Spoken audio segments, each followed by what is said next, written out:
Buon pomeriggio a tutti, good afternoon to everybody, and welcome to the Chef's House.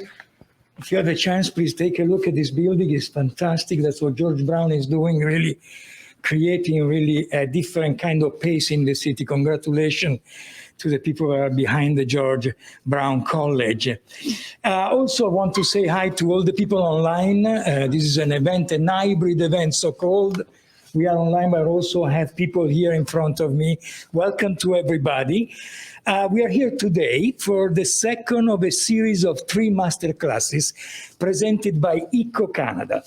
These events are part of Lazio Marketplace, a project which was organized in collaboration with our longtime partner, Unioncamere Lazio, the regional union of Lazio Chambers of Commerce, which we thank for partnering with us in this occasion. And with a special thanks to Flavia Dauria, Deputy Secretary General Unioncamere Lazio, and her wonderful team. Lazio Marketplace. Why Lazio? Lazio, you know, many people know Rome. Many people don't know Lazio. They don't know the behind Rome or around Rome.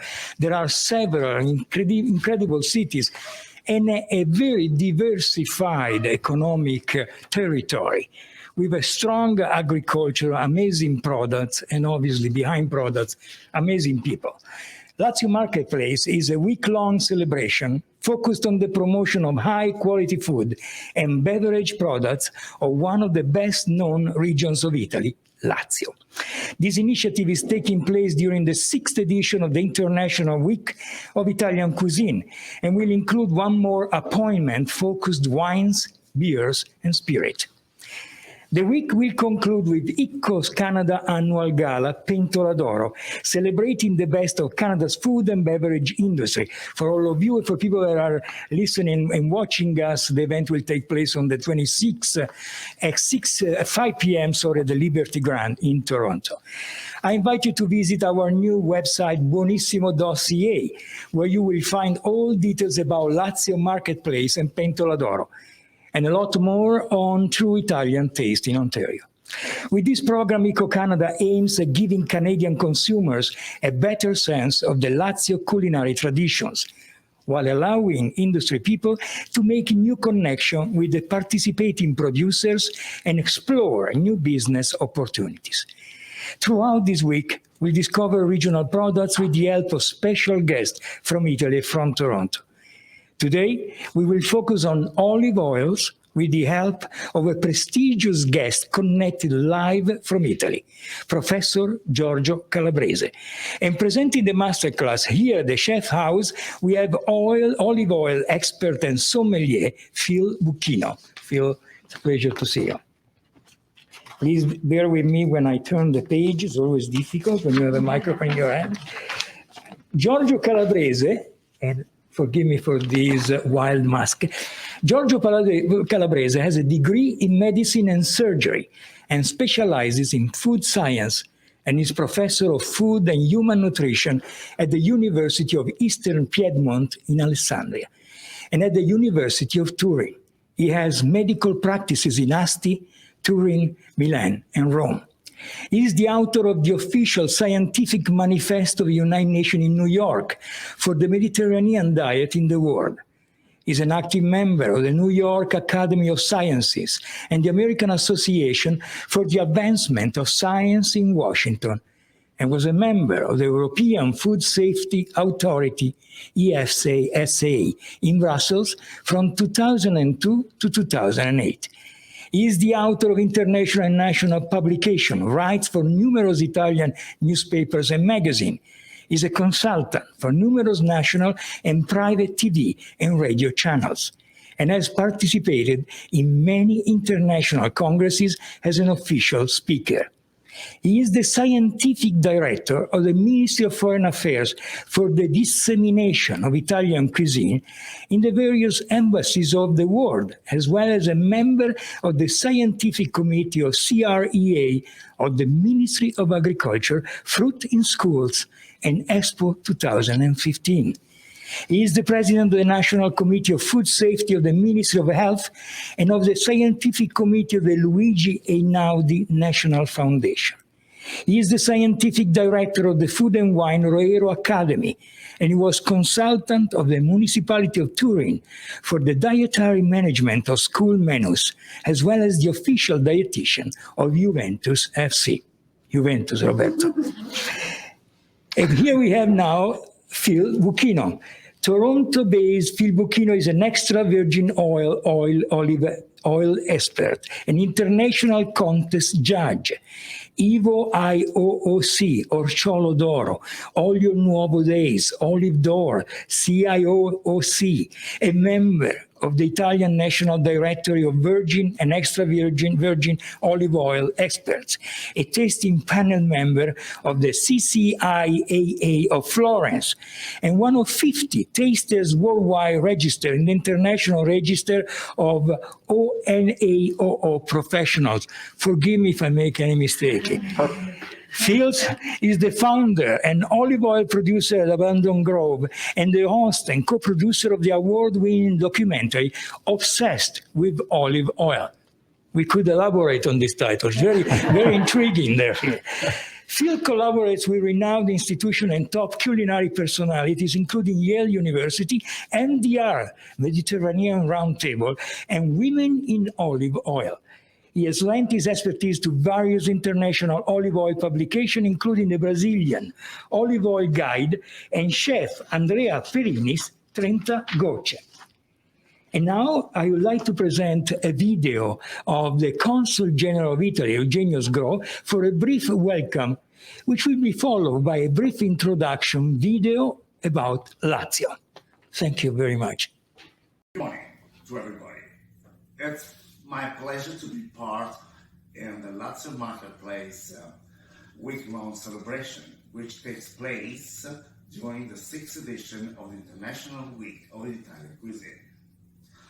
As you already know, or you're aware, one of the major focus, one of the major concerns of the Italian Chamber of Commerce in Ontario is to, I would say, educate Canadian audiences to identify the authenticity of Italian products.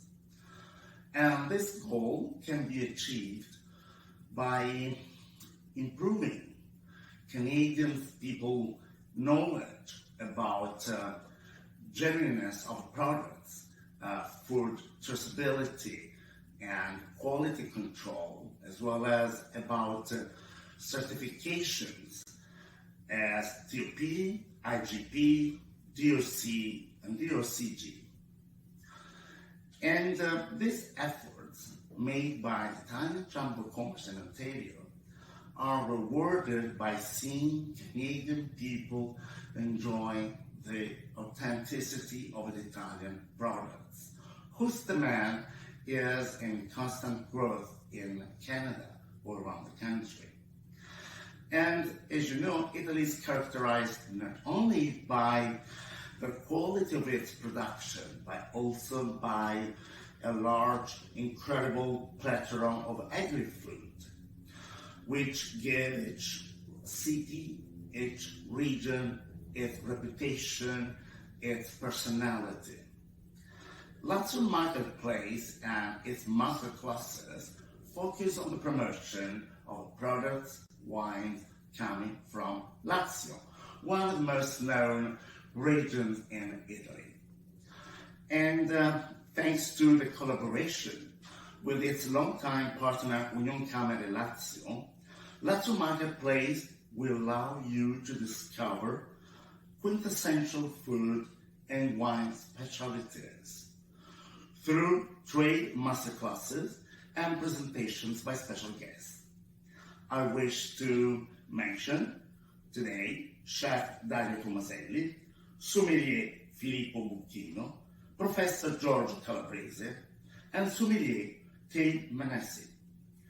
Through their knowledge and guidance, you will be able to experience an unforgettable taste of Lazio.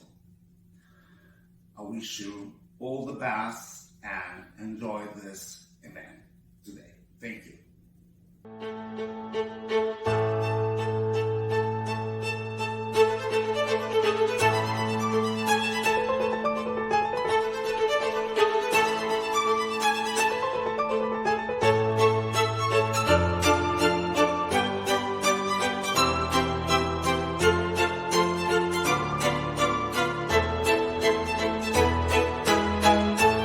Olive cultivation in Lazio can be traced to the 4th century before Christ.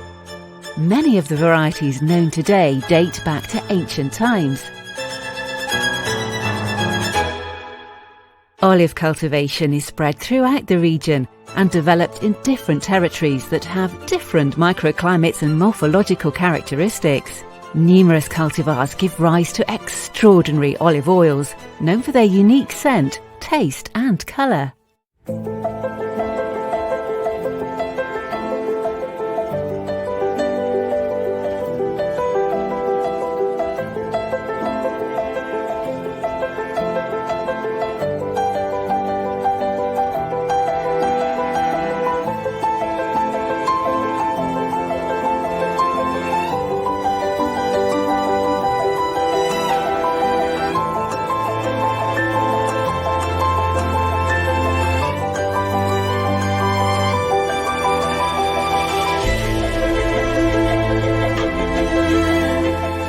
The Lazio region counts 4 olive oils protected designation of origin: Sabino, Canino, Ciucia and Colline Pontine, all of which are native to the region.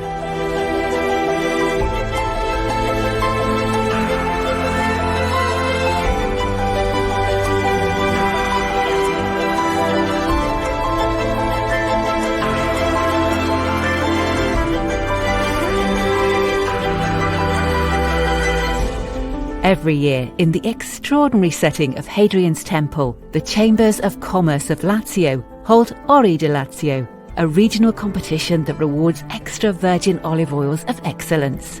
This competition recognises the exquisite work of the olive growers of the region who, with passion and unstoppable commitment, produce remarkable olive oils and deliver a priceless gift from the territory to future generations.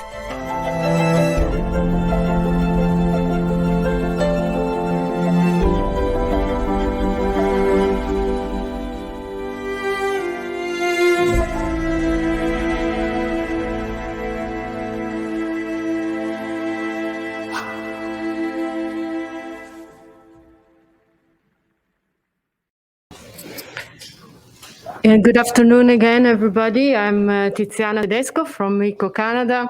Thank you all for being here, and thank you again to all of those who are connected online.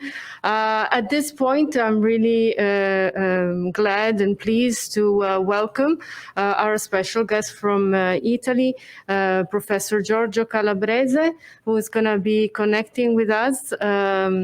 At this point, we thank him for being with us. Now I see him. Good evening for you, Professor Calabrese. Good evening. Good evening. Thank you so much Yes. for being here. We're all looking forward to hear what you have to say about olive oil, extra virgin olive oil, and all the, from a medical perspective especially. You are a super expert, and we thank you again for being here. Please. I leave you the stage. Thank you.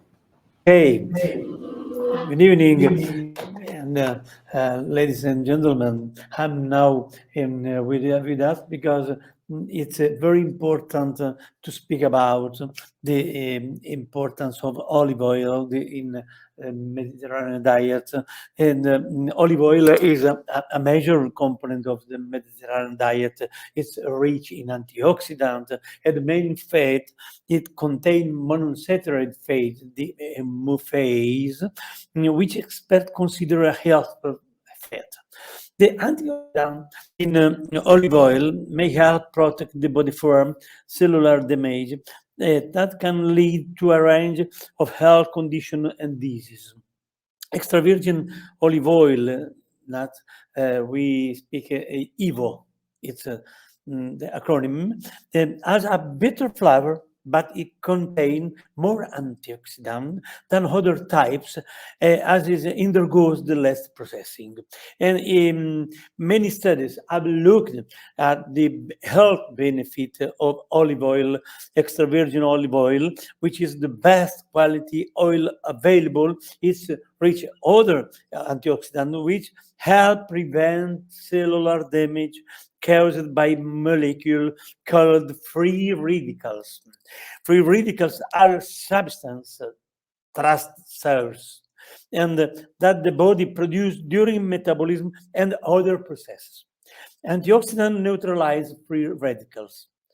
If too many free radicals build up, they can cause oxidative stress. This can lead to cell damage, and it may play a role in the development of certain diseases, including certain types of cancer. There is another question is nutritional characteristics and benefit of olive oil and different according to olive oil, non-extra virgin varieties.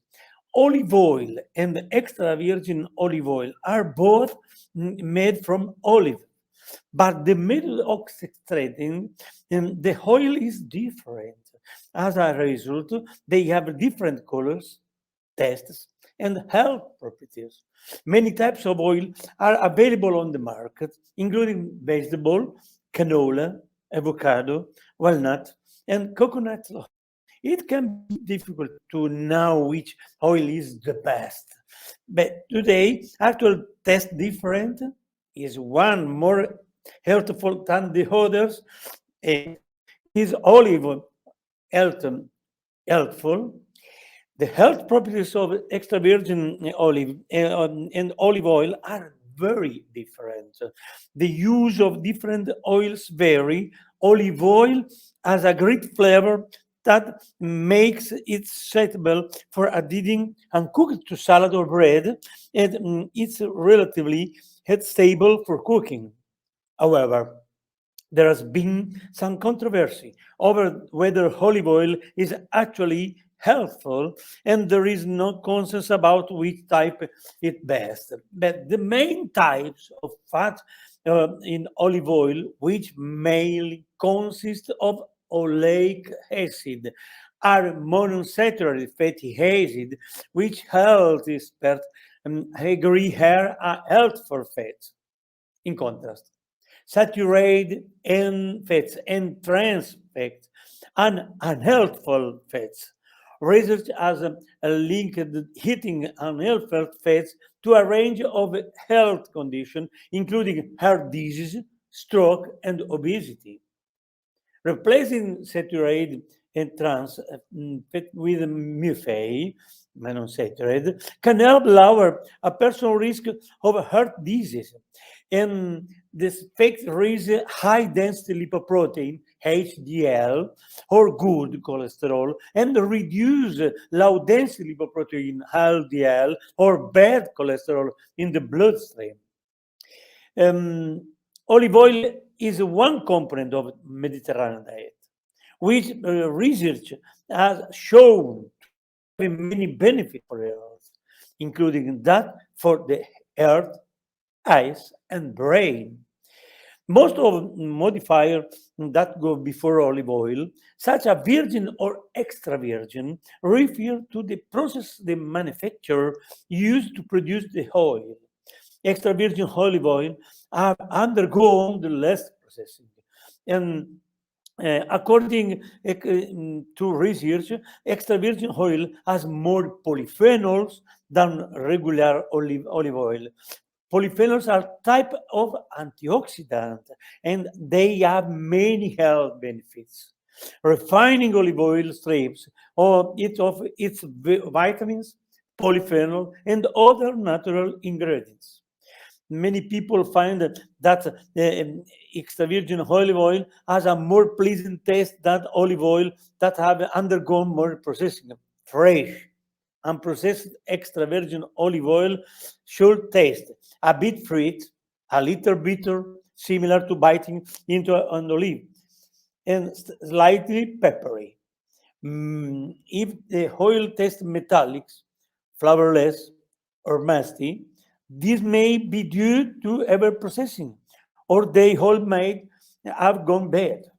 Many people opt for cold pressed, unfiltered, or stone pressed product when choosing which extra virgin oil to purchase.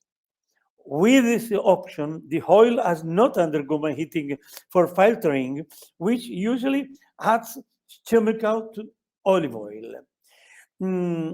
Olive oil is undergone less processing. They are found to have more pleasant taste. It contains fewer chemicals, is higher in antioxidant, vitamin, and other natural ingredients. Consumption of olive oil at different age for the healthy diet. While retiring in an idyllic Mediterranean villa might not be a possibility for many, research show you can improve your likelihood of happy and healthy aging by adopting the Mediterranean diet and lifestyle wherever you live. Among all of the remedies and miracles that you may find floating around the internet and on infomercial for longer lives, the most important secret ingredient to healthy aging may already buy in your pantry at home. May is International Mediterranean Diet Month, and with that brings a larger awareness to the incredible diet that is linked to many health benefits, rich in food like fruit, vegetable, whole grain, nuts, seeds, and olive oil. Following this dietary pattern gives the body important nutrients that may help if people live and healthy life those in the life cycle, especially during the later years of life. And then, what are the basic food types or ingredients that we should always include in our daily diet for a healthy lifestyle? There is 11 most nutrient dense food on the planet. The salmon is rich in omega 3. There is also, the kale is leafy greens. Kale is the king and is loaded with vitamin, mineral, fiber, antioxidant, and biotic compound. Seaweed. The sea has more than just it also contains massive amount of vegetation. There are thousands of different plant species in the ocean, some on which are very nutritious. Usually, they are referred to cultivate on seaweed. And then we have garlic. Garlic really is an amazing ingredient. It can turn all sorts of bland dish delicious and very nutritious. It's high in vitamin C, B1, B6, as well as calcium, potassium, copper, manganese, and selenium. Garlic is also high in beneficial sulfur compound such as allicin. And many studies suggest that the allicin and garlic may lower blood pressure as well as total and LDL bad cholesterol. It also help raise HDL good cholesterol, potentially reducing the risk of heart disease down in the line. Garlic also has various cancer fighting properties, and it's very, very interesting for to protect. Shellfish mean sea animal are high in nutrient, but shellfish may be having the most nutrition of all. Potatoes, high in potassium, magnesium, iron, copper. All they love the olive oil, and the liver is very interesting because there is a lot of vitamin B12, B5, B6, niacin, and folate, B2, vitamin A, and copper. And then the sardine is a very, very small oil fish that can be eaten whole, and berries, and then the dark chocolate, cocoa, and we have to confirm at the end. Can you confirm that a glass of good wine can also be added to our daily diet? Yeah. because people have been drinking wine for thousands of years, and the benefit doing so have been well documented. Is married very good with olive oil extra virgin because there is a lot antioxidant but wine in moderation. And this we have several benefits to drink a glass of wine with the food, no in the drunk. And there are many antioxidant rich food in beverage, and wine is one of them. Antioxidant, they prevent cellular damage caused by inflammation and oxidative stress. And then at the end, we have a lot of food that they apport a lot benefit health and combat inflammation, because wine and olive oil contain compound, they have anti-inflammatory properties. The chronic inflammation is harmful and may increase the risk of conditions such as heart disease, autoimmune disorder, and certain cancers. Therefore, it's best to prevent the type of inflammation as much as possible. Chronic inflammation can be reduced through diet, stress reduction, exercise, and use olive oil extra virgin. A lot of studies suggest that the compound called hydroxytyrosol in the oil and resveratrol in the wine has anti-inflammatory properties and may benefit healthy. And one study helped demonstrate that moderate consumption of wine and olive oil was linked to a reduced inflammation response. And then our heart is very, very happy to have olive oil and wine in moderation dose in nutrition at lunch, dinner, no in breakfast. Is very interesting for the future because there is a longevity. Olive oil is our protector, very protector agent for our long life. I'm finished. Much, Professor Calabrese. That was a lot of great and interesting information that you gave us. I just want to ask anybody if there are any questions for Professor Calabrese. Otherwise, I will. I was just going to ask you to confirm. So it looks like there are no side effects of olive oil. There's no allergies related to olive oil for people. Is that right? Or do you have any details regarding this issue? Possible to have allergy with olive oil because there is the compound very interesting. They are in war with the inflammation, and when there is the cytokine, the cascade of cytokine is very interesting.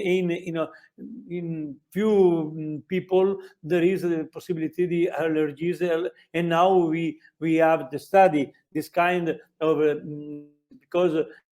Is possible to have a very strong disease, but is not normal. Is 1% or 0.1%, but there is a possibility to have an allergy. Another question is olive oil a blood thinner? Yes, because olive oil is very interesting because the blood love olive oil because it's fluid and is interesting to no gain weight or less gain less weight, and then there is a lot of compound. Tyrosol, hydroxytyrosol, oleocanthal, oleoropane is all kind or compound. These are very, very friend of our blood, and then there is the protection for our heart. Perfect, thank you. And one last thing for the last few seconds. Other than, so you mentioned olive oil and wine are two good things to have for a healthy diet in moderation. Is there anything else that you can mention that we should always keep in mind for our daily diet? I think that's normally so one glass at lunch, dinner for the men, and one glass and a half. And for the woman, one glass only, because there is there is not all enzyme catalysis. Very, very interesting. They protect our liver, and then with olive oil and wine, we apport more antioxidant, and then even we having couple with the food, with the lunch, with the dinner, we are protected, but is moderate dose, no more. Every day, man, no more. If there are no other questions, I just would like to say thank you again for being with us. It was really a pleasure. Thank you for your time. You're very busy working on so many different things. So thank you again on behalf of the Eco Canada and our board of directors and our staff and everybody here. Thank you for being with us, and hopefully we'll have the chance to meet directly, maybe come and visit us at some point in the future. Thank you very much. So now we are going to leave the stage to Phil Vouquino for the tastings and some more information about olive oil.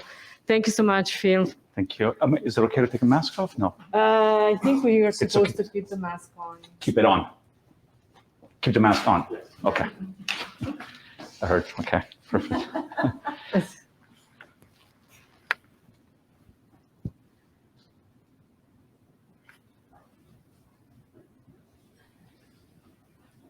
Here we go.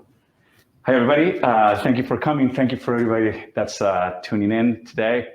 And I want to thank the Italian Chamber of Commerce of Toronto, Union Candidate Lazio for setting up this event. Always amazing to be able to talk about extra virgin olive oil, especially during la settimana della cucina italiana. My name is Phil Vouquino. I am a certified olive oil taster. I'm a sensory panel judge. What else do I do?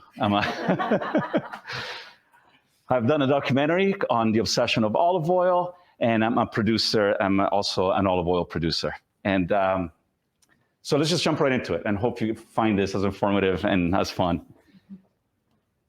The cultivated olive tree, Olea Europea sativa. It started, the first signs of cultivation around Syria, Palestine, and Iran, and it went through to Crete, where over 3000 BC, they found first signs of cultivation of the olive cultivation.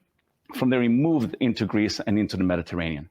The Etruscans were already using olive oil as food 2,500 years ago, and in the 18th century was the Spanish missionaries that crossed it over the Atlantic, and it's here now in California and in the Americas. When we talk about the worldwide production of olive oil, Europe takes the #1 space as far as production capability. Spain is the #1 within Europe. Italy accounts for about 16% of the world's production. Interesting thing about Italy, Italy is the #1 exporter as a brand for a name. And the other first place to talk about when we talk about consumption is Greece. In Greece, they still consume the most amount of olive oil out of anybody, about 1.5 liters per month. That's about 3 of these bottles per month per person, which is pretty amazing. So what is extra virgin olive oil? Okay. So extra virgin olive oil is fresh fruit juice. To be precise, is freshly extracted raw olive juice. And when it's done correctly and it's properly produced, it is unparalleled with the amount of benefits, flavors, and aromas that it can have. Contrary to wine and contrary to a lot of popular belief, olive oil does not age well. So there's no such thing as a vintage in olive oil. Olive oil does not age like any fresh produce. naturally, it will not age very well. And if it were to me, olive oil doesn't belong to the condiment section of the supermarket next to ketchup and mayo, but more closely to the produce section, especially when it's done right. So there is a whole world to extra virgin olive oil. And the way I like to look at it is it's not olive oil, but olive oils. I want to try to paint a picture because we're here in Toronto. Imagine you are walking into the LCBO, and one side of the wall is red wines, all labeled the same, and the other side is white wines, all labeled the same. No indication of where it comes from, provenance, varietal, producer, absolutely nothing, just red wine, white wine. I'm not saying that we're there in the world of extra virgin olive oil. It's getting better, but it's still perceived that it's the same thing. And with wine, the same way that there are varietals in wine, in the world of olive oil, they're called cultivars. Cultivar comes from the English word cultivated variety, and we have about 2,000 cultivars that we know of in the world, and each one of them with their unique sensory profile and characteristics, which is pretty mind-blowing. Now, Italy, being in the center of the Mediterranean and hosting the most diverse microclimates in the world, has about 700 of these cultivars. Out of the 700 cultivars, 538 are being processed and worked today from the production of extra virgin olive oil, commercial grade olive oil, and table olives. It is seasonal. There is a northern hemisphere harvest, and a southern hemisphere harvest. I just returned from a European harvest that is still going until about probably close to now. This should be done this year, weird year. But yeah, so that's it's a seasonal. And talking about it, there's a whole world to it. There's a whole world to it in Lazio as well. And the region of Lazio is pretty incredible because it holds 127,000 producers, 350 active mills. It's got 4 DOP designations, DOP Sabina being one of the first DOP designations in Italy. And the rich history of the Etruscans and the Romans, it was through the Romans that the olive oil cultivation and the uses of olive oil were spread through the empire. The next slide, we're going to address a little bit. These are the producers that are with us today. We're going to address it a little bit later after we go to tasting, because as you can see from the slide, can you see it properly? Yeah. There's light, medium, intensity. There's different sensory profiles to the oils. And after we go through the sensory profile, you'll have an opportunity to taste all of these oils. We're lucky today because all of the producers representing all of the regions, all of the provinces of Lazio. So let's get into tradition versus quality. Unfortunately, and contrary to popular belief, making olive oil is actually pretty easy. All you have to do is get olives of any kind from any tree. You're going to bring them to any mill, literally any mill, and unless they really screw things up, a few minutes later, you're going to get an oil. Now, I'm Italian.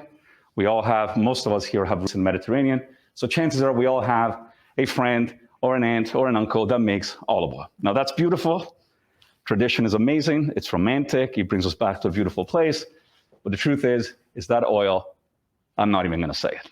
Most likely, we should just forget about it because tradition is not synonymous with quality. Because, to give you a real-life example, the same cultivar, the same varietal in olives, from the same tree, produced by 2 complete different producers, from the same region, will give you 2 complete different extra virgin olive oils with almost completely different sensory profiles. So, and why is that? Because we have to go through the cultivar affects it, the geographical area, the climatic region, and the season that from the year, the ripeness of the olives, when it was harvested. Was it early harvest, mid-harvest, late harvest? How was it harvested? Were the olives damaged during the harvest? How was it milled? Who milled it? What was the expertise of the miller? And then how does it get to you? So basically, there's 1,000 million steps that can go wrong in the production of extra virgin olive oil. And again, a real-life example, I just got back from a trip from Italy and Spain, and talking to producers, we did some experiments. Same cultivar, same tree, change it, the milling temperature by 2 degrees Celsius, we obtained 3 different oils.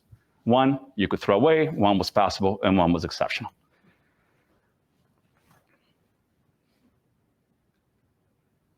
So how do we determine this quality? Quality is determined by a sensory analysis and a chemical analysis. The sensory analysis is done by a certified sensory lab. You have to be a professional taster in a panel situation, which we'll talk about in a second. And the chemical, it's done by a certified chemical lab, obviously. And then there is a third one, which is the one that it's not official, I like to add it, but the importance of understanding and knowing how to taste an extra virgin olive oil. Because classification, we will see in the chain, it's done at a point, and there's still a lot of steps that the olive oil has to take before it gets to our table. So it's important to understand what it tastes like at the end of it. And if we don't recognize what to look for, then we don't know what we're consuming. So I'm going to spend a second here. I just wanted to show you the difference in olive grades and a little bit of the path of olives fairly quickly. So olives start, obviously, in a grove, in a farm, and they go through extraction. Any oil that is extracted that goes through a mill is considered a virgin olive oil prior to classification. The moment it gets classified, we have from lampante all the way to extra virgin. Lampante is derived from the word lamp oil, because it was literally oil that was used to light a lamp. It's unfit for human consumption, it's highly defective, and it's usually the oil that gets processed. It gets processed, why? To smooth out the imperfection and to feed a market that needs a certain level of commercial and industrial olive oil, which is totally fair. It's refined, it is blended with an undescript amount of virgin or extra virgin olive oil, and that is what we legally know as olive oil. So when you're in the supermarket and you see extra light olive oil, that oil was refined at some point. And then we got virgin and extra virgin. Extra virgin obviously being the top tier quality, but from ordinary to extra virgin, these oils are untouched. They're unfiltered, unaltered. That's the point I wanted to make. And obviously an extra virgin, because depending on the cultivar and the season that we had, will vary in taste and flavor, much like wine does from year to year. With wine, it's a little bit easier because you can regulate the flavor. With olive oil, once you go through the mill, you're through it. And then in 20 minutes, I have seen people throw away a perfect season from incredible olives in 20 minutes. But that's a different story. Chemical characteristics. Chemical characteristics, it gives us, these are the three main ones, which is free fatty acid content, peroxides, and delta K. Acidity basically tells us, gives us an indication of the health of the olive prior to or during processing. During extraction, sorry, not processing. Was it poor extracting methods or good methods? When it comes to the peroxides, it's the level of rancidity that's already onset in the extra virgin olive oil. Again, as we talked about earlier, extra virgin olive oil as a whole does not age very well. So rancidity is the inevitable death of all oils. So what you want to do when you start out, you want to decrease that amount as much as possible. And then delta K. Delta K, it's just an indication it gives us an indication if something was refined or adulterated. And as you can see, olive oil being the oil that has been refined, has a delta K of 0.15 by regulation versus 0.01 of an extra virgin olive oil. And virgins as well too. Organoleptic characteristics, that is the sensory part of it. This is how we classify an oil in a panel for market consumption, whether it's extra virgin, virgin, or lampante. And this is basically set out on the basic level of fruitiness, the amount of fruitiness, and the lack or presence of defects. We will get into all of this a little bit. So detecting what could go wrong. When I talked about the chain, so classification goes sometime between mill and storage. And all those little red lines between sensory, free fatty acid, UV, those are all the points in time during the processing chain where something could go wrong with the extra virgin. So by knowing how to recognize the defect, we can then single out and understand where there may have been a problem in production. And we can go on, obviously, and rectify it. So the important thing is that from storage up to pantry, that's up to us. That's on the consumer side, the importance to understand how to taste an oil. And we will talk about that also. Moving on. So the official guidelines. Throughout the Mediterranean and all of the olive oil producing countries, everybody was using their own vocabulary to describe olive oil. And eventually there was a need. So prior to 1982, this happened. There was a need to unify the language so that all tasters could classify and talk about an oil the same way. And in 1982, Anaerobic created this language, a very simple language for classification, which again, based on fruitiness and defects. And those are the organoleptic characteristics. Again, it's based on the amount of detected defects or the level of fruitiness of an oil. And this is done by a sensory panel. So this is the olive oil vocabulary. The olive oil vocabulary is the positive attributes. As Professor Calabrese mentioned too, there has to be fruit, there has to be bitterness, and there has to be pungency. Those are the three main things in an extra virgin olive oil. And then we have the negative attributes, which we'll get into in a second, and those are problems between aerobic, anaerobic fermentation of the olives, some problems processing, storage, fast oxidation, and we will learn how to get those too. This is the profile sheet. Profile sheet, not super important right now, but in a panel, that's what we look at, and we identify the level of fruitiness, if it's green, if it's ripe, and if there are defects, if any. Positive attributes. Let's get into the fruitiness for a second. When we talk about fruitiness, again, it depends on the cultivar, it depends how it was made, and all the big lists that we talked about before. But in essence, we'd like to divide them into ripe or mature. Sorry, green or ripe, not ripe or mature. I'm making confusion between Italiano and maturo. My language is a bit. So obviously, this will determine the health and the state of the olive when it was harvested. If it was harvested early in the season when the olives were greener, because again, maybe it's obvious, but there are no all green or black olives. It's one olive that changes color. So when it's harvested on the green side, you're going to get a fruitier, greener, more vegetable scent. When you go on the riper side, as you would expect, it's a little sweeter, a little more delicate, more subdued. They're both equally fine. It's just at that point, it's important to taste because you want to consume and use the oil that you prefer. Bitterness, another positive attribute, and it is obtained mostly from olives that were very healthy and harvested early. And when we talk about bitterness, it's the only taste that is perceived when tasting olive oil, it's bitterness. And we want to qualify that bitterness as being, is it a pleasant bitterness? When we have, I'm not sure if you all take sugar in your coffee, I don't, but coffee can have a very pleasant bitterness, dark chocolate can have a very pleasant bitterness, or a medicinal, astringent kind of bitterness that's not pleasant. So we look for that. And the last one, as Professor Calabrese also mentioned too, is the pungency and the presence, bitterness as well too with polyphenols, but the presence of oleocanthal and high level of polyphenols in the bitterness that we perceive. It's a tickle sensation, it is not a taste in the back of our throat. Again, presence of polyphenols, these are all the three main attributes. Other positive attributes, once we classified it into the level of fruitiness, light, medium, intense, and what we have, we then get into the cultivars. All these cultivars, many there can have many different flavors.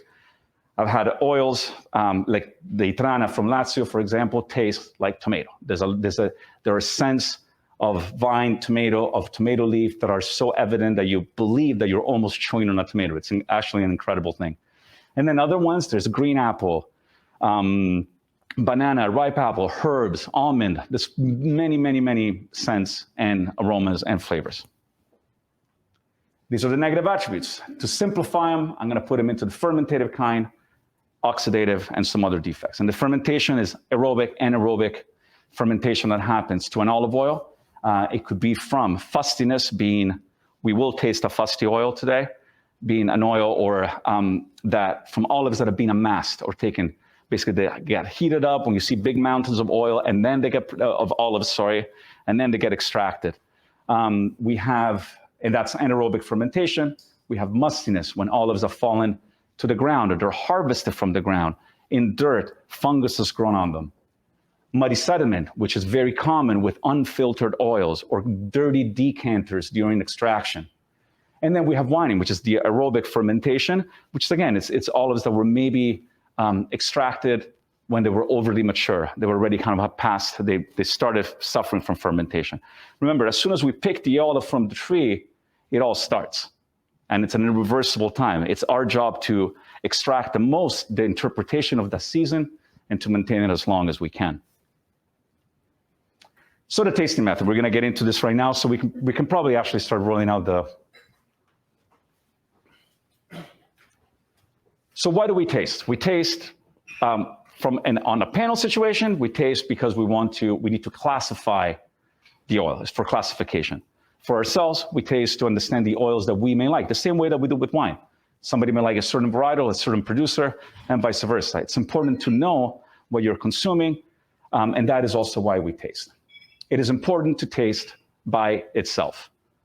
Just like wine, we don't taste wine with food. We should never taste olive oil with bread. I know it's nice. We don't taste wine and cheese together because it blends. And the same deal with olive oil. We never taste it with bread. We taste it alone.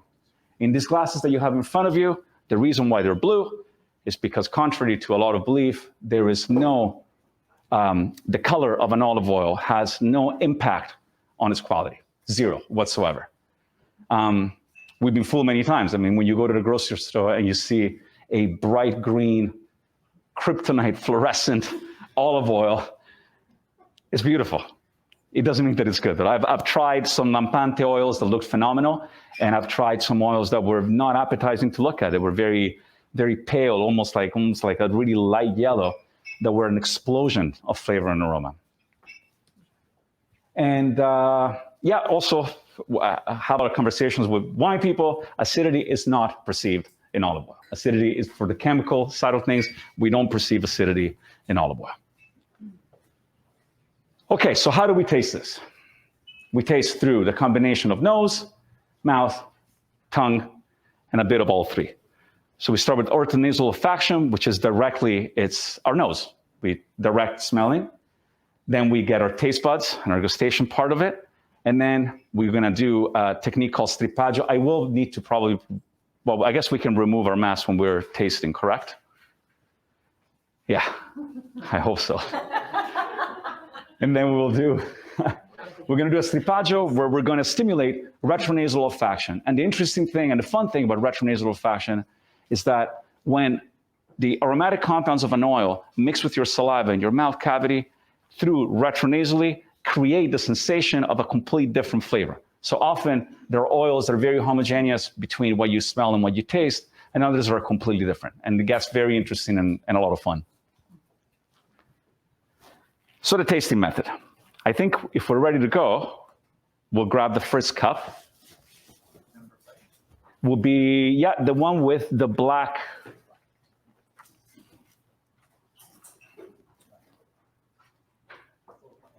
Also, if I'm not going too fast, I just, okay.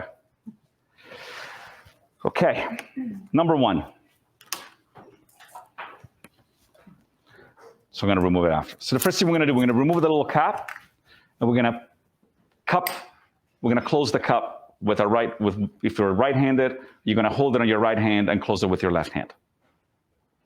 We're gonna close the oil to, one, trap all of the aromatic compounds. But the most important thing, we want to warm it up. In panels, we have these little heaters on the side that take the oil up to about 28 degrees Celsius. First of all, because we want to taste the oil to be fair to all the oils that we're evaluating at the exact same temperature. In this situation, this works very well too. We're gonna rub the bottom of the cup until there is no difference in temperature between your hand and the cup. By warming up the oil, you don't want it too hot, because if it's too hot, you may perceive defects that may not be there. If it's too cold, you're not releasing the aromas properly. So around 27, 28, it's a good temperature because it's very close to our own body temperature. And by warming it, we decrease its viscosity, we increase the vapor pressure, and increase the speed of reaction once we introduce it into our body. So we're gonna warm it up. Once we feel like it's ready, we wanna spin it to make sure that we're coating the side of the glass. Now these glasses are made, these are official glasses for tasting. Again, color blue. They have yellow ones and red ones these days as well too. Why blue? Blue because it neutralizes the color of the oil. I mean, if you look at it once you remove your hand and you look at the oil, you actually can't see what color it is whatsoever. It just looks like a fluid in your glass. The red ones do the same thing. I've seen some yellow ones, although I've never tried a yellow one yet. So I think that's probably okay. We spun it. The next step, we're gonna smell.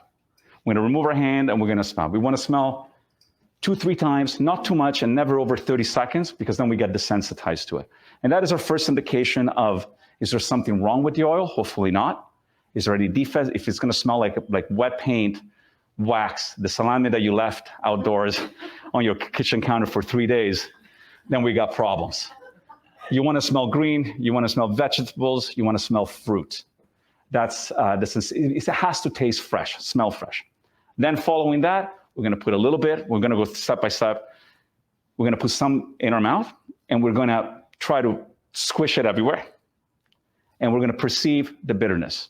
And then we're going to do what it's called the strippaggio, where we're going to oxygenate the oil.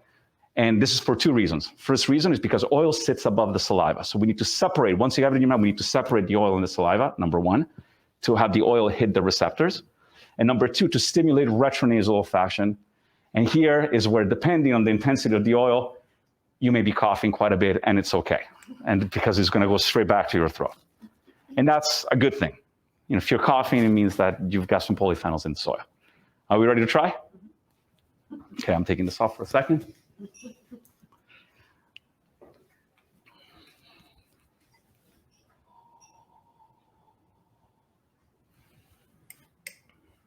Defects? Is it pleasant?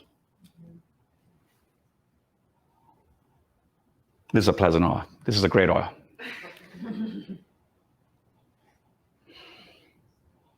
Anybody want to take a shot at what we're maybe smelling right now?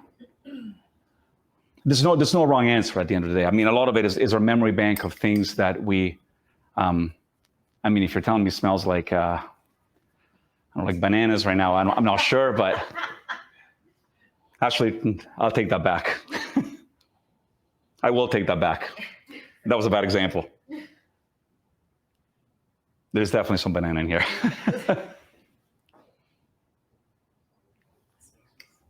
Some asparagus. It's definitely green. Yeah. This is an earlier harvest oil. You can tell that there's freshness. It's vegetable. It's elegant. It's light. Another thing too, there's a little cheat, like a little hack to understand how intense an oil is how deep do you have to get your nose in the glass to see when you can perceive a smell? When you very, very intense oil, sometimes even at your chin, you can smell them already. This one, you have to get pretty close to it. So this is a light oil. It's a delicate oil. This is a monocultivar. It was made from only one varietal. And these oils are great. They're delicate. They are great with not very invasive, not super structured or elaborate dishes. But an oil like this on a steak, you may lose it. You may not even perceive it. But then again, that's a lot of that is personal. A lot of people play with harmony. A lot of people play with contrast when it comes to pairing. So, are we ready to drink into the strippaggio? You want me to demonstrate strippaggio first? Okay. So, the strippaggio, we're going to take our tongue and we're going to rest it on our top teeth. We're going to open the sides of our mouth a little bit, and we're going to suck in succession 2-3 times and make this sound. And that's going to spray oil everywhere and stimulate retronasal olfaction. Not the sexiest sound, I know, but not sexy at all. But it's kind of funny when a lot of us get together and all you get just sounds like, I don't know. It's fun though.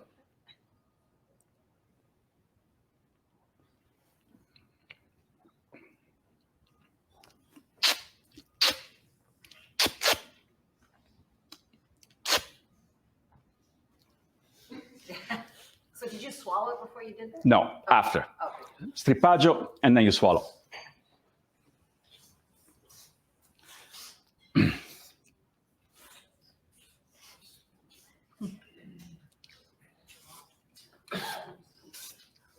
And amazing, right?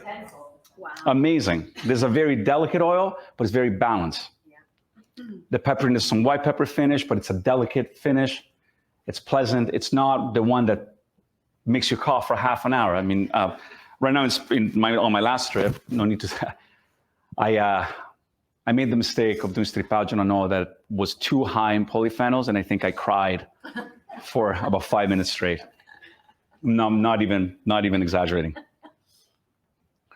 Now, this is important too. Do you notice we just drank olive oil, and your mouth is clean? It's perfectly clean, dried, which is completely and totally, in my opinion, extremely counterintuitive because we just put a liquid lipid in our mouth and it cleaned everything up. This is also a sign that this is a really great extra virgin olive oil. Are we ready to move on to the next one?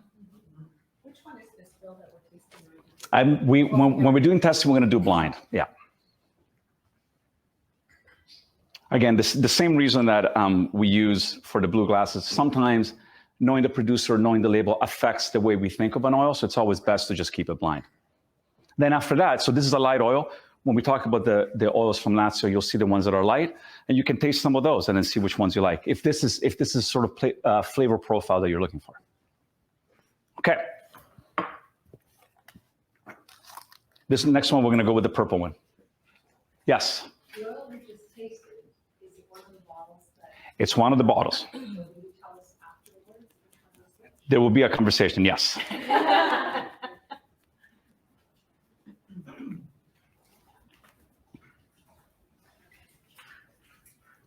Okay, so this one here, I'm going to warn you ahead of time. We're going to be tasting a defect. Somewhere in here or in this one? In this one. Okay. It's in this one. And actually, let's not even worry about warming it up too much. Let's just smell this one really quickly and tell me what does it smell like? So wait, the smell is not familiar at all?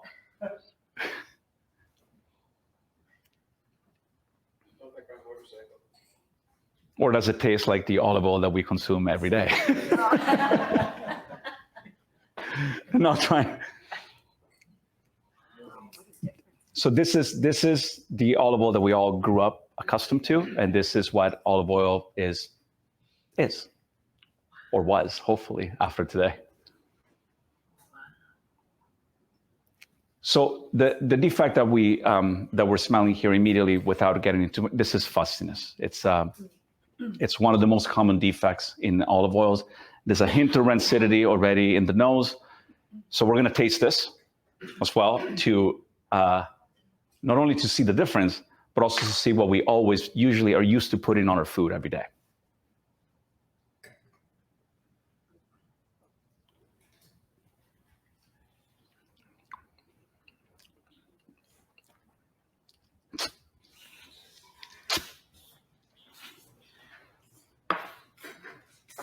And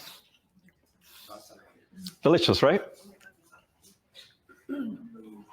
So rancidity, it's still lingering in your mouth. It's greasy. It's not pleasant at all. Awful aftertaste. But it's so familiar. It's so familiar. It's so familiar. Every restaurant. It's what we know.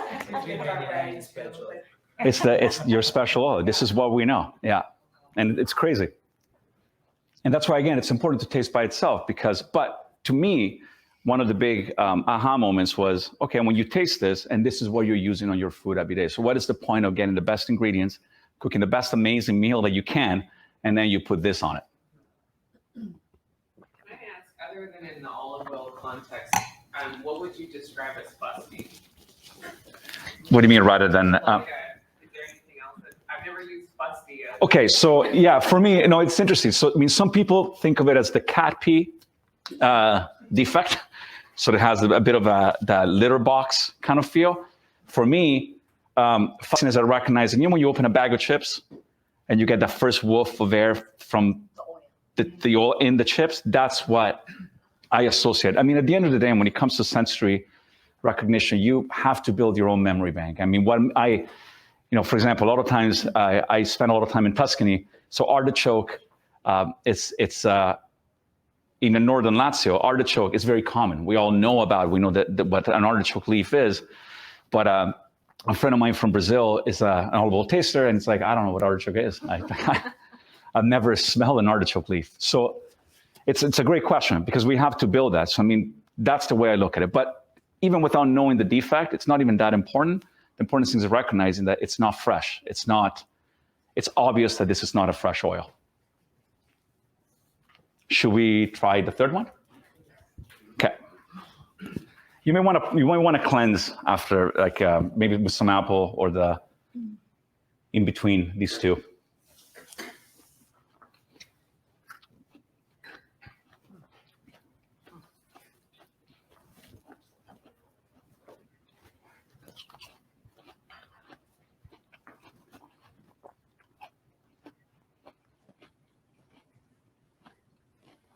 Is there a reason that this is fizzy water?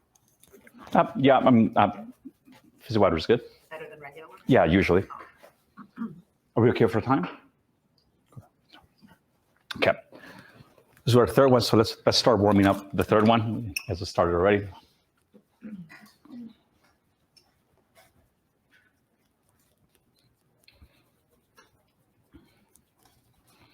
So we will talk about the producers after. I just want to make a clear note that these oils are this year's harvest.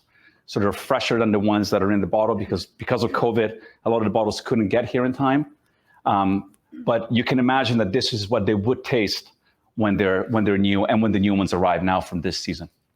Can I ask you a question? When you have, I mean, obviously all oil has, I think, has an expiry date on it. Yeah. For the most part. But for the most part, some of the better oils that you buy in a store, are they a year old? It depends. I mean, you have to think that we live on the other side of the Atlantic. Right.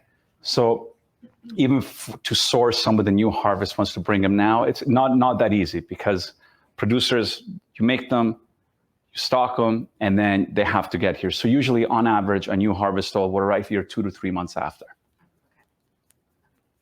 But what you want, we'll talk about that in a second when buying, but ideally you want to look for the harvest date in a bottle of oil because the harvest will give you a clear indication of when that oil was harvested over expiry date. Because expiry date moves according to when the oil was bottled rather than when harvested. Yeah.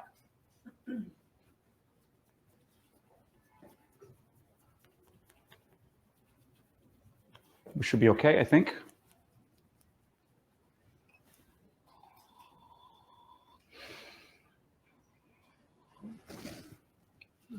And? Right? Very evident artichoke if you. What else is here? Now this one too, I mean, when do you perceive the smell? Do you have to get your nose deep into it or a little bit before? Yeah, like around here, you already start to smell the aroma, whereas the other one you need it to get. So this is already, it's a medium, at the very least it's a medium, and then depending on the taste, it may be a medium intense oil.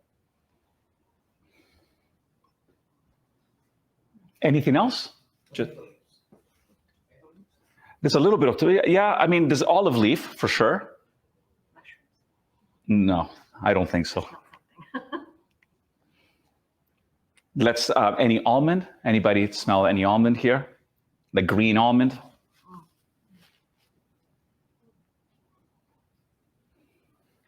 Not the almond, I mean, it's a green almond, which is, it's the tree, yeah, exactly. A little bit of sage. There's some aromatic herbs to this.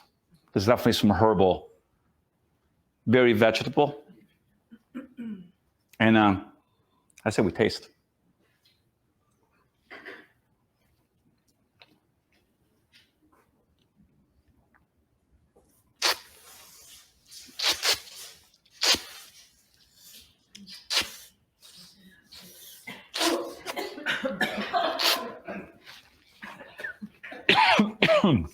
COVID.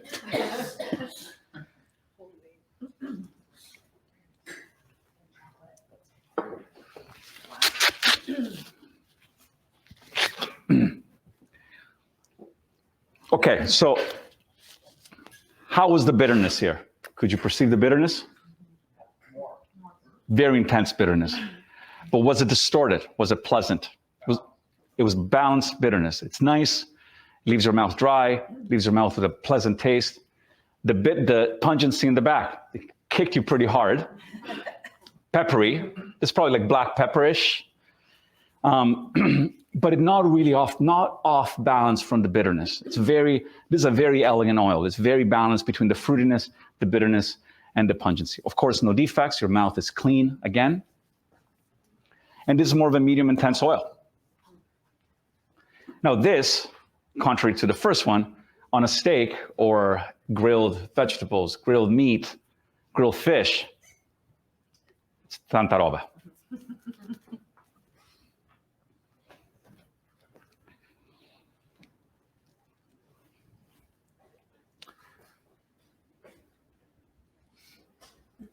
Richard, can we get the slide back up or?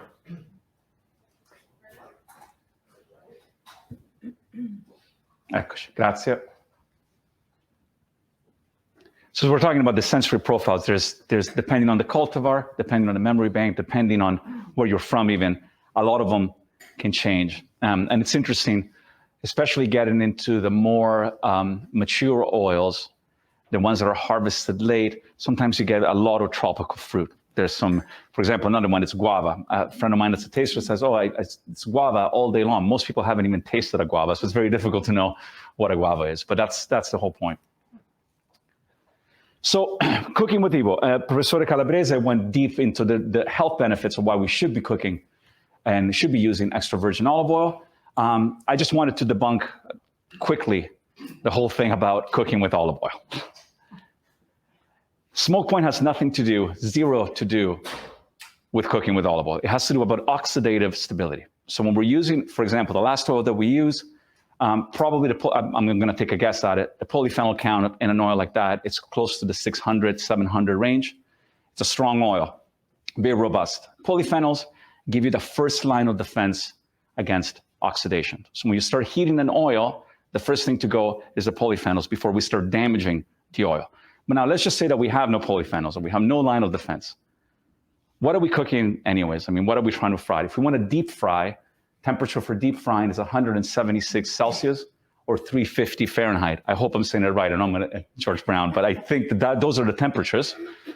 And when cooking, when extra virgin olive oil has a smoke point of 191, you don't even reach the smoke point and you're already deep frying. So to me, when I think about an oil to cook with, you're looking at stability, the high monounsaturated content and polyphenols gives you the heat stability. It gives you that protection against oxidation and heat. The fact that it's raw, raw, natural filtered, always filter. Unrefined, that's the word I was looking for, sorry. It maintains and retains all of the natural health benefits from the very beginning. So it's basically you're using fruit to cook. So to me, this truthfully, and you've got the smoke point that you can reach deep frying temperatures. So as far as cooking with extra virgin olive oil, I hope that this paints enough of a picture that it's perfectly safe to do so. This is the last slide before we talk about the producers. And I want to talk about the enemies of extra virgin olive oil. As we talked about, time is the enemy that there's literally no protection from it. Eventually, all oil, the most awarded, the best extra virgin olive oil, the beautiful ones that we tasted today, will eventually rancidify.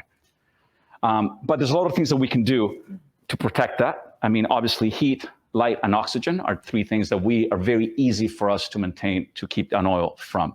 Heat, this one blows my mind all the time too, and I used to do it, and I don't do it anymore. But if you think about when you come home, oil is a lipid. If you go to the grocery store and you get butter, you don't keep it out of the fridge and you put it by your stove. Actually, even if you do, it will soon start to turn orange, and you go, oh my gosh, it's oxidizing, and you get rid of it. The problem with olive oil is that we keep them by our stove. We don't see the change in color, and yet we're affecting and increasing the oxidation of that olive oil very fast. So you want to keep it away from heat sources. Again, too, we tend to store them very high. Heat rises. Ideally, not to be a nerd on when it comes to olive oil, but you want to keep it as low as possible. Obviously, in the dark, and oxygen. Going back to the tins of our beautiful traditional method of friends that bring us tins from the Mediterranean, unless you're consuming that tin right away, or unless you are moving that the oil immediately into smaller bottles, the problem with that is that as you consume the tin, there's oxygen in that tin, and that tin would expedite oxidation like you have so fast. So you want to stay away from that. So to me, the biggest enemy is tradition and education, is understanding that we have to look back at tradition in order to move forward, but tradition is not synonymous with quality. To make a quality extra virgin olive oil, there's a lot of work that goes into it. And it's unfortunate that it's that easy to make olive oil that just take any olives to the mill, because that creates and it perpetuates that line of thinking. I like to think of it as, I think the world of extra virgin olive oil is probably where wine was 30 years ago. And wine is different, it's completely different. Wine, you drink it, there's alcohol. But when we think about spending, we'll spend 30, 40 on a bottle of wine without even thinking about it. But 30, 40 on a bottle of really great extra virgin olive oil that lasts a month and a half to 2 months, and enhances all of your meals, and he makes you a better cook. I don't even know how to cook. I mean, I can cook a couple of things, but olive oil makes it all easier. Just makes it better. If you pair the right one with the right dish, and it's not about even pairing, it's about what you prefer. It becomes a personal preference, just like wine. So that ends the presentation, but I just wanted to say a couple of words just on the Lazio producers. I want to go back to that slide really quickly, and then I think, is there any questions before we do this? Yeah. So many questions, but, first of all, your documentary. Yes. Where can you find it? Online, obsessedwitholiveoil.com. Just stream it. Yeah. It's there. Yeah. Who decides the maturity of the olive? Like how they pick it? Like, does a specific producer say we always pick it at this level of greenness, or? Sorry, I should put my mask back on. Sorry. Sorry. So who decides? Like, do different producers pick olives at different times? Always, like one producer will always pick them green, another will always pick them. It depends. It depends on what they're looking. It depends on the season often, and it depends on the kind of product that they want to make. Again, if you want a fruitier oil, a more pungent oil, a more oil that's louder, if you will, then you want to pick earlier. So each producer, like it's a choice. It's a choice. I mean, there's still producers that wait for the olives to mature and fall to the ground and pick them because they're plumper and they yield more. Right. I mean, there's a lot of that mentality of I am taking olives to the mill and I want to get the yield is most to many producers is the most important thing. Right. To other producers, it's about the flavor and it's about what they want to get out of that oil. Right. And each producer from Lazio, Tuscany, Sicily will interpret their cultivars in a different way.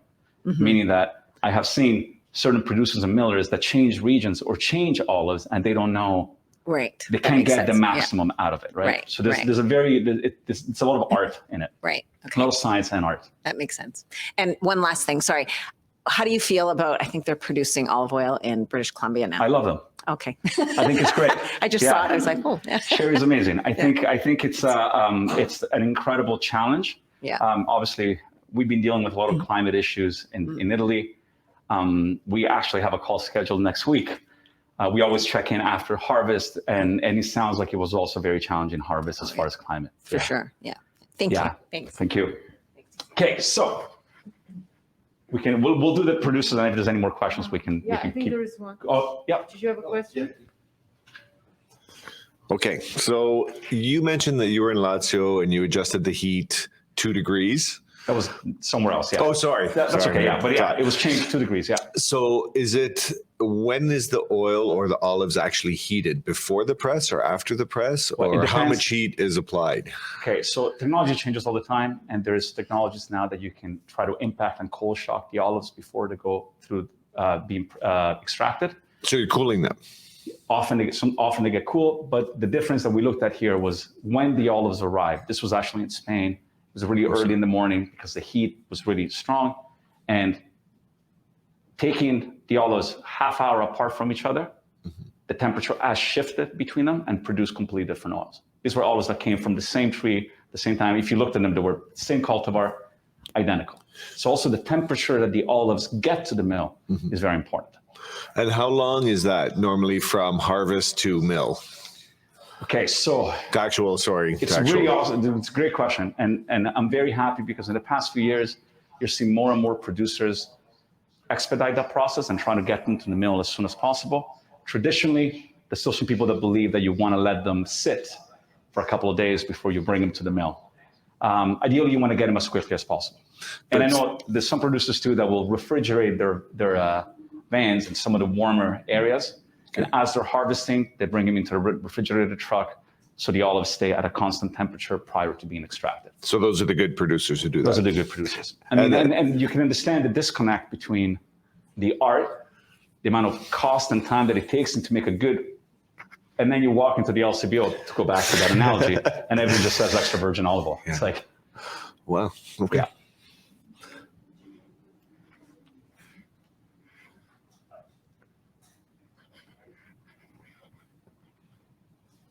I'm going to go back to this slide really quickly. So we talked about the Lazio producers. Obviously, Lazio's rich history And the bright future with the number of quality producers is immense. And we're lucky because there's 10 producers here representing all of the provinces from Lazio. And I'm going to say, because there's a lot of them, I'm just going to say one line about all of them, a couple of things. So starting with, Appo used to be a co-op that is still a co-op. 80 members, anything from cultivation to the milling. And I believe it's this year, if not the year before, they started producing their own extra virgin olive oil, and it's ready to adopt Tuscia, which is great. Etruscans Cántaros, they have two, and I hopefully pronounce Cántaros correctly. They have two DOPs, one Tuscia e Canino, and they were one of the winners from the Ori del Lazio, and they went on to compete at Ercole Olivare, which is a very prestigious olive oil competition in Italy. We got Frantoio Palocci, that has been working since the 1900s, and today is a very, very modern mill, and they got 4 lines, from a classic Italian line, a DOP, an organic, and a fully traceable extra virgin olive oil. Ottaviani, also from the region of Viterbo, has been working since 1950 with roots in the 1900s, and it's a monocultivar Caninese with DOP Tuscia certified trees. If we move into the Rieti region, we have Sapora, which is a DOP Sabina. DOP Sabina being one of the first DOPs in Italy. And Sapora was also one of the winners of Ori del Lazio and went to compete at Ercole Olivare. When we move down south into Frosinone, we have Colle Fraioli, which is actually, if I'm not mistaken, they're located right in the valley between Frosinone and Latina, and they work very hard on sustainable agriculture and producing olive oil from centennial trees. In the southern side of Latina, we have Gregorio de Gregoris. This family started betting on land post-World War II, and in 1963 or 1964, they were the first mill to have a continuous cycle extraction mill, which is amazing for when you think about in the 1960s. Sperlonga is a multinational with various commercial olive oil lines. They got headquarters in different parts of the world and export in many, many places. And then in the region of Roma, we're going to finish the full circle. We have Tierre, which is also organic and working for centenary trees. They also produce wine, spumante, and chestnuts. And Volpicelli, which is 4 generations of olive oil producers and also work with chestnuts as well and spreads. And thank you very much, everybody. It's been great. Thank you. So we just have a few questions from the people that are connected via Zoom, if you don't mind. I'm just gonna, I don't know if you can hear me. I don't, yeah, okay, good, thank you. So the first question that was sent was, what should we look for when we read the label? Okay, great question. So when you're looking at a label, number one, a dark bottle, ideally. You want to have a dark bottle. You want to look for a harvest date over the best before that. The harvest date is a very important, it's very important in a label. Ideally, there's a little hack. If you look for bottles and producers that are proud of putting the cultivars, basically the olive varietals that they're using in the olive oil, because that immediately shows you that that producer has pride in what they're doing. Dark bottle, we talked about dark bottle. We talked about, oh, and also this is very important too. When you're buying olive oil, don't be affected by price or label or awards. It's important to taste. So more important than the label is if a label inspires you, or if an olive oil inspires you, buy it. Take it home. Luckily, living in Canada, you can return it. And meaning by that is like come home and taste it as quickly as you can. If you taste it as quickly as you can and it tastes like number 2 that we tasted, bring it back and try a different one. And I think that would also help to change the culture around olive oil. So to me, those are probably the fastest points when looking at a label. And also, again, I know in the supermarket, they want to put the best ones sell over here, but look at the bottom too, because the bottom, they're kind of in the dark and cooler. So you usually have a higher chance of survival. That's a good tip. Thank you. Another question is, do healthy properties of extra virgin olive oil change with heating and cooking? Yeah, I mean, the basic the basic qualities of olive oil that are incorporated in their chemical composition of monounsaturated fatty acids, primarily anywhere between 70 and 80% is monounsaturated fatty acids. Those don't change much until you pass the smoke point. I know Professor Calabresa can speak to this at length, but when you have polyphenols, we talked about, if you start with an oil that has that bitterness and that spice, meaning the presence of polyphenols, and you're cooking, as soon as you heat it, there's a chemical reaction, you're changing the composition of that oil, but the polyphenols will be the first line of defense, meaning that before you actually change the quality of that oil, the polyphenols will be depleted. I like to think of it, it's like almost like a bank account. There's an emergency. If you got some money in the bank, you can deal with that emergency. That's where polyphenols are at. Mm-hmm. Okay, thank you. And one last one from Zoom. Would blending olive oil with other oils, such as grapeseed oil, be a good way to use olive oil for frying purposes? No, just use extra virgin olive oil for frying. No. There you go. Straight answer. I mean, I shouldn't say no. I say I don't know. But I mean, I would just use extra virgin olive oil. So extra virgin olive oil is great for fries. Yeah. That's it. Okay. Sure. First of all, thank you for the great presentation. It was very. And my question is: a filter or not filter olive oil? Great question. And I say olive oil meaning extra virgin olive oil. Okay, for me, yeah. So it's that. Great question. Number one, filtered, always, except if you're at the mill, you know that you're going to consume. There's something exciting because it's like that relationship, the love that re-inspires and reignites itself every year. I mean, the passion around first harvest when the first oils come out. Yes, should you filter it? Absolutely. But it's also nice to taste it right away. The thing with unfiltered oil, that outside of the mill, unless consumed right away, the particles, the vegetable water, parts of the skin, parts of the sort of denser part of the oil, the pulp, if you will, when we make the reference to juice, that would start using the polyphenol bank faster because that starts fermenting within the oil. So the polyphenols will go to attack that to try to preserve the health life of the olive oil. Once those polyphenols are depleted, that's when defects like morchia, which we haven't tasted, is probably the worst defect as far as smelling because you can't take it away from your mouth, that starts to develop. So again, unfiltered olive oil, sexy, it's cool. You look at these beautiful green bottles, I would stay away from it unless you're right at the mill, especially because we live on this side of the country. So by the time it gets here, it takes a second to get here. And that's a sediment. That's a sediment, yeah. It's a sediment, yeah. Yep. Okay, so is there no other question? Any other questions, anybody? If not, one more. Sorry. During the milling process, do the pits actually get split, or is it just the meat, the pulp of the olive? Everything gets split. Everything, so it gets completely mashed?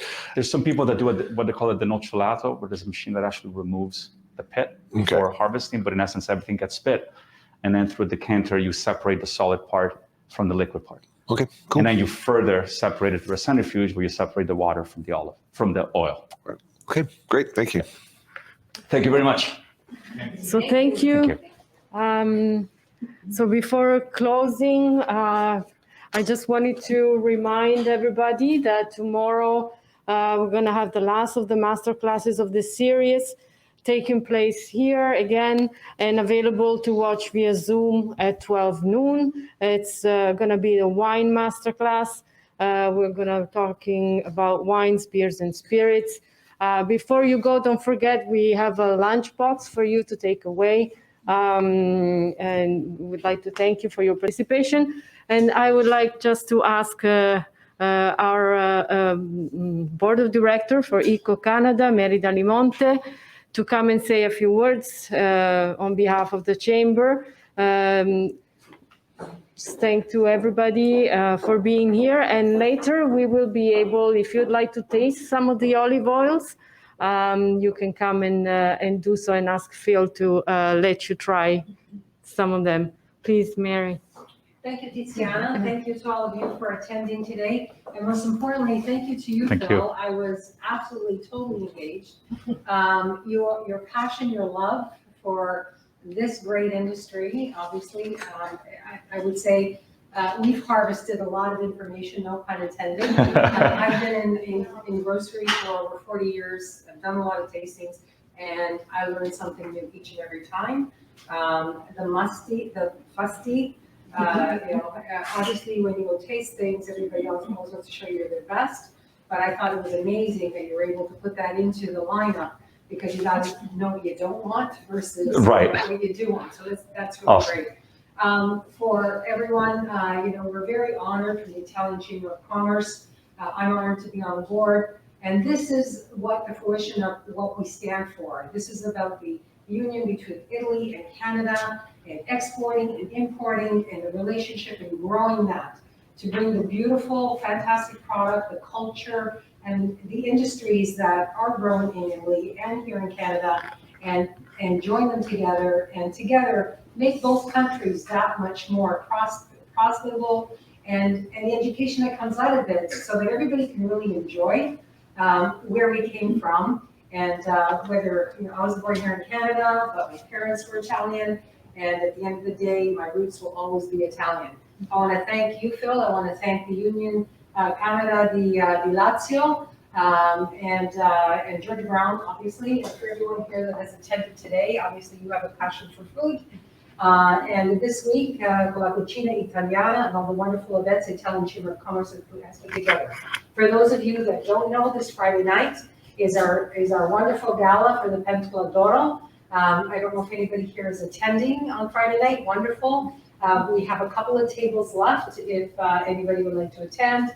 There's a few tickets there, and someone's going to be lucky and go away with two fully paid trips to Italy as one of the raffles.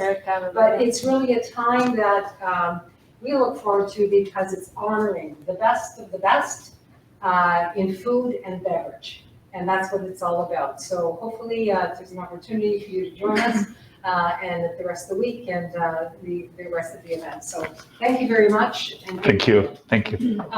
Before you leave, though, I want to know which one was which. Okay. I gotta go. So thank you. And I also wanted to acknowledge Ernie Di Carlo from Concord National, another board member of Eco Chamber. Thank you for being here as well. Thank you.